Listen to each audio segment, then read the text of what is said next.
Everyone is getting an education today about inflation. Why?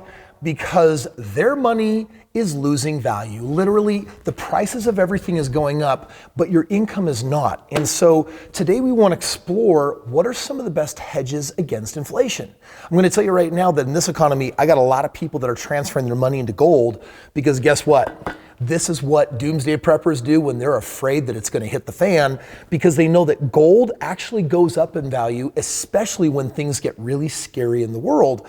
And so, question for you, do you think this is a better hedge against inflation? Or do you think gold is a better hedge?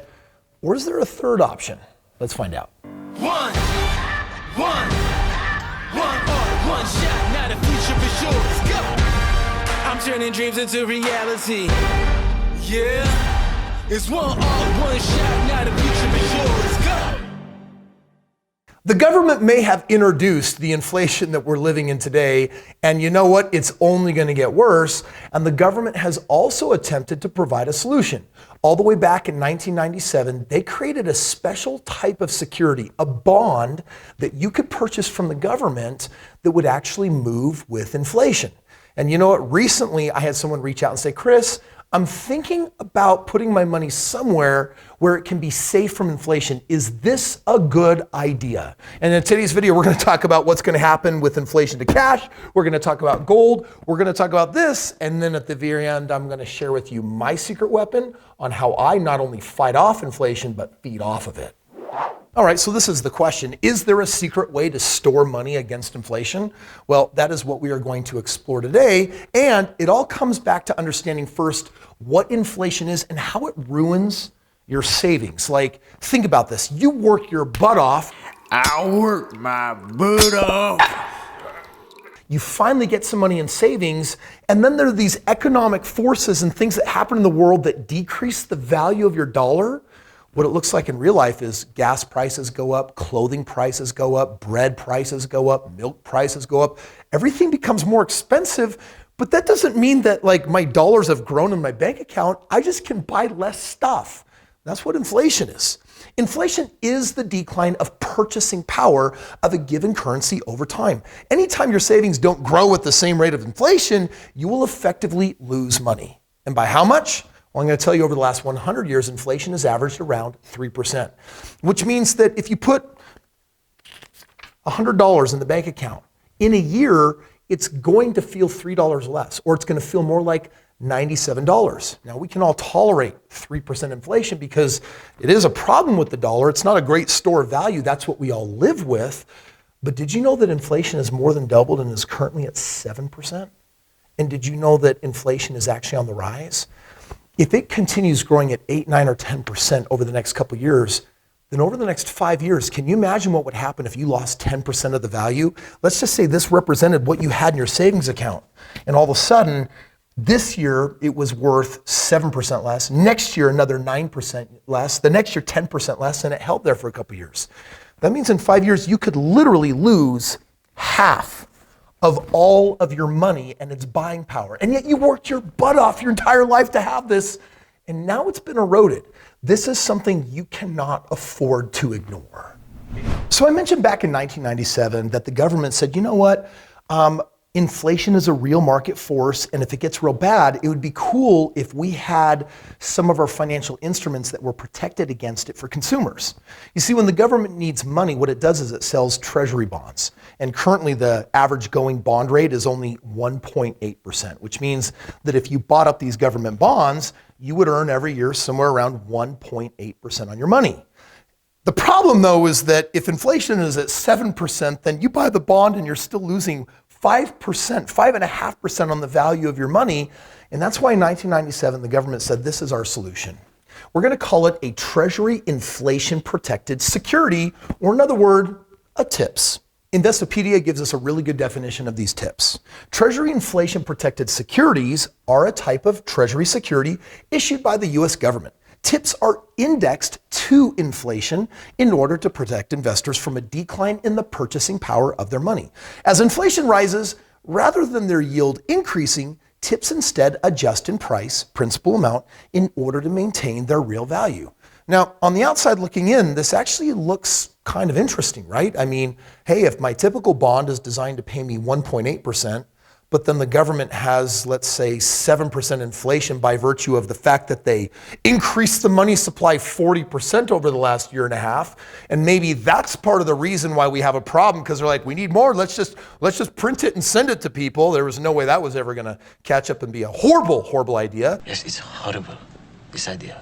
But the tips then, the idea here is, well, if we're gonna buy this bond and give you 1.8% and inflation's at 7, then technically we're gonna give you 7% on top of that bond rate. We're now actually gonna give you 8.8% so that you net the same effect of 1.8% as if there was no inflation. And today's question, is this a good idea or a bad idea? So the big question is, how do these tips protect from inflation? Well, are you familiar with CPI, or Consumer Price Index? Basically, it's a measurement tool that we use to track inflation across all industries and costs of goods. And so inflation is actually really easy for us to understand. And based on that CPI index, here's what the government is doing with these tips. Tips are designed to protect investors from the adverse effects of rising prices over the life of the bond. The par value, or the principal, increases with inflation and decreases with deflation, as measured by the CPI. When tips mature, bondholders are paid the inflation-adjusted principal, or original principal, whichever is greater. In other words, if you were to hold these bonds, let's say that you had money in the bank, here it is, $70,000, and you're like, man, I'm really worried about losing half of the value, as Chris suggested might happen over the next 5 years. So I wonder if I say, you know what, let's leave $10,000 in the bank, I'm gonna take the other $60,000, and I'm gonna buy $60,000 worth of tips. Now I get it, it's not a great investment, I'm only gonna make 1.8%, but that's the point, I'm going to make 1.8%. In my bank account, I'm not getting 1.8%, I'm not getting 0.8%, I might be getting maybe 0.1%. So at least here with tips, I have the chance to buy something, and then when I cash out later when inflation has come to an end, I should at least have roughly the same amount value plus the pathetic 1.8% every year. And you know what? In theory, that's a good idea if your first goal is to not lose money. Now listen, there are some pros and cons to these tips, and then I'm gonna share with you my honest opinion. Does Chris Crone just say, you know what? We're in uncertain times. I'm gonna take my cash and put it into gold. Am I actually putting it in tips? Am I putting it in something else? Am I doing a little bit of everything? Well, I'll tell you in just a minute. But first, check this out. Some of the advantages are really, really simple. You can buy something, you can maintain its value, and inflation is not gonna mess with it. That's bottom line the good news. On the other hand, there's some distinct disadvantages. You're getting a bond rate of 1.8%. This is something wealthy people do that have hundreds of millions of dollars, and all they want to do is not lose money, or maybe 1.8% on $100 million is exciting enough. But if you are not rich trying to get rich, can you really afford to lose all of this time by just trying to average the rate of a bond? That's a huge disadvantage. It's about the loss of time. And people love to say that's your number one asset, and I'm telling you right now, it is. There will come a time in your life when you would trade everything that you have for more time. I need time. Time transfer. Now, before I share with you whether I'm going to buy some of these tips or not, or maybe I have or have not, understand this.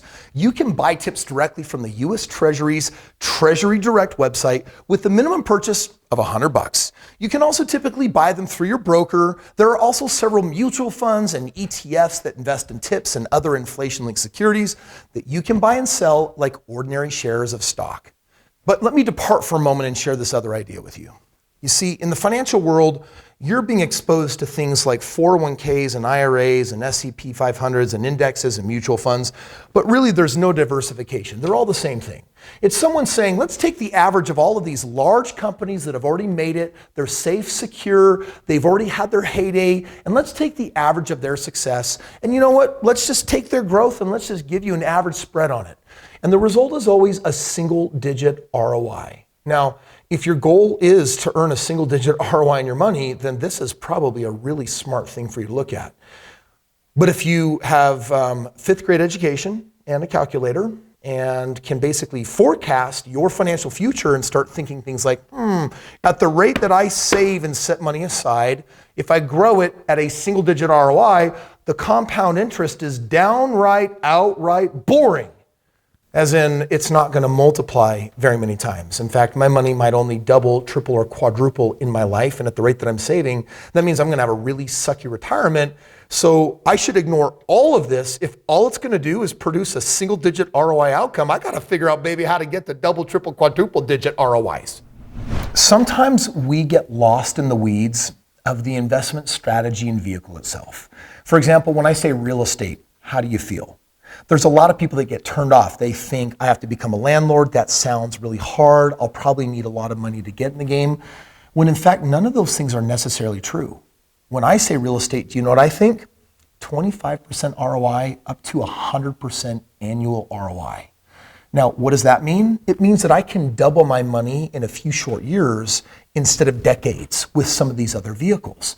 It's kind of like introducing you to two of my friends. Here's the first one. I like that sound, don't you? And here's the other friend. That was easy. And what happens when you put these two friends together? It sounds like this. That was easy. That'll be $92.50. Now how much is it? $92.50. That's why I love real estate. And frankly, that's why I love investing in business. In fact, that's why I love pursuing double digit, triple digit, quadruple digit ROIs. To a lot of people in the world, they're like, whoa, that sounds really aggressive. I'm like, there's nothing more risky you could do than put your money in a TIPS if you know that you're not on track to accumulate enough money and invest it in a smart enough manner to have the retirement that you want, because your game plan is guaranteed to fail. I would call that a broken system, wouldn't you? So I get asked all the time, Chris, what do you do when there's inflation? But I also get asked, what do you do when you're behind financially? I also get asked, Chris, how do you outperform the stock market? If you're interested in any of those questions, I'll tell you right now, it's actually really easy to do. And the good news is you can become financially free in a matter of years versus decades, or never, never. As in, there's a roadmap I wrote about in my book. It's called Have It All. And it's a roadmap for how you become financially free in less than 5 years. Now, I get it. For some people, that sounds really, really, really aggressive. But for me, all the wealthy people I know, the majority of them, you know what we share in common is we had access to ROIs, double digit, triple digit, quadruple digit, even infinite ROI. And when you're growing money like that, you can double your money measured in months, sometimes weeks, and sometimes in a matter of days. In fact, sometimes I double my money overnight.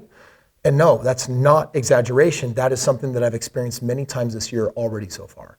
So I decided to write a book about it. And the book, Have It All, is a gift from me to you, as in it's free. You do have to cover the shipping on it, but I will send you the book. And you can also pick it up from Audible. Get it wherever you want. It's an ebook, an audiobook, and physical book form. And I've written it because there's no book like it on the marketplace that talks about how the wealthy access higher ROIs. We're not taking on more risk, my friend. We're taking on less risk because now we got a shot. We got a shot of our goals and dreams actually coming true rather than being so conservative that our financial futures that we dreamed so long ago have become dead to us because they're an impossibility, a foregone conclusion, never, ain't, no, not going to happen. If you want to reawaken those goals and dreams and make them real, get the book right now. Click the link. Do it. Oh my gosh, Chris, you act like getting rich is so easy. What if it is? What if there's a single mathematical equation that I started using all those years ago that led to financial freedom in just 4.5 short years? Well, now I'm on my way playing a bigger game because I'm pursuing the B, the big B, which is the $1 billion status. And in my pursuit of it, I'm still using the exact same equation.